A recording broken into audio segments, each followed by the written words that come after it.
জানানোর কথা ছিল বা অ্যাপের জানানো হয়েছে তো, লেখা দেওয়ার দরকার ছিল, ওই যে টেলিপে স্কলে দেওয়া হয়েছে। কিন্তু আমি তো সকালে টিকিট কাটলাম স্যার, এই যে আমার এটা দেখতে পারবেন, এটা কি ঠিক হইলো? আপনার দুইটা যে আমি ছোট ছোট বাচ্চা নিয়ে আসলাম স্যার। দুইটা কাজ করতে পারেন, একটা হচ্ছে যে আপনি আপনার চাইলে আপনার টাকা ফেরত দেবে, আর ওই যে বিআরটিসির বাস আছে, আপনি যেখানে যেখানে যাইতেন সেখানে যাবেন। আমি কিশোরগঞ্জ যাবো, কিশোরগঞ্জ যাবেন, ছোট বাচ্চা নিয়ে আসছি। কিশোরগঞ্জ যাবেন।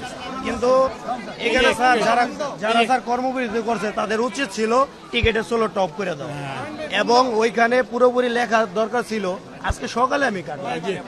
হঠাৎ করে যে করলো, তাই ম্যানেজার এটা ভুল করলো না। বলছি এই যে এখন ওই যে ক্যাশিয়ার কিশোরগঞ্জের ইয়ে চলে যাবে, হ্যাঁ, লাগানো আছে। এখন ম্যানেজার যে ভুল, এটার যে মেন দায়িত্ব আছে তার বিরুদ্ধে এরকম ব্যবস্থা নেন যে সে এরকম একটা কাজ করলো। আমরা এই মুন্সিগঞ্জ থেকে এত কষ্ট করে আসলাম ট্রেনে জার্নি করার জন্য। এখন আপনি কি করবেন? আমি বাসে জার্নি করতে কষ্ট হয়, এই জন্য আমরা ট্রেনে কমফোর্টেবল ভাবে জার্নি করতে চাই।